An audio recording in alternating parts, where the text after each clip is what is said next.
I was wrong. Time to eat crow. And not just because I'm officially wrong, I did give Boston 2 games, but Dallas is probably going to win 1 game here, and I don't think it's going to matter. I think they're going to lose this series.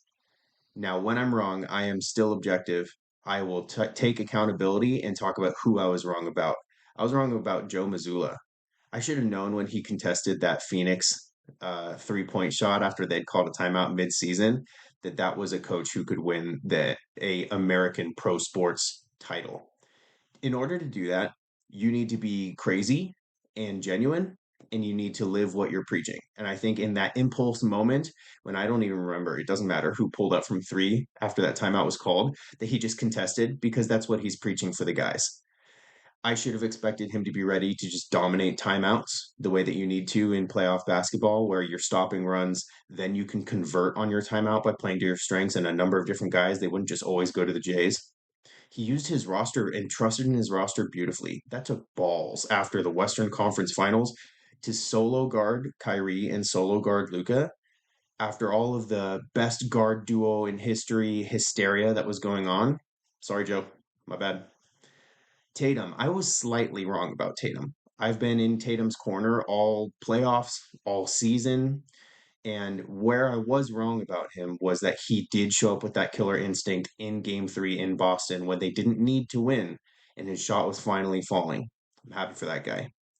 I was wrong about everyone was wrong about Kyrie. Everybody.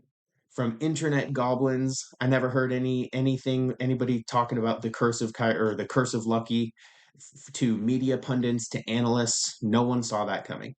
And where I was wrong was he could defend the perimeter for 2 to 3 intense minutes in the Western Conference Finals.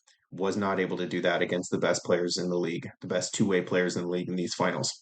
I was wrong about Doncic. Doncic went back to fighting the refs. He was settling for bad looks and just assuming that the law of averages would fall in his way. They didn't.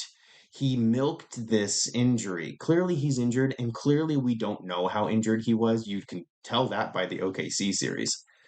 But he kind of had this Big Ben vibe where he was milking it, but not milking it. He wasn't able to defend in 2 to 3 minute intense spots, just like Kyrie, like he did in the Minnesota series. I was wrong about Daniel Gafford. I thought he was one of the elite rim protectors. That's what he looked like all throughout the West. And he was not able to do that in the finals. He wasn't able to keep hanging on people's rims. Congratulations, Boston Celtics. I love your players. I still dislike your average fans.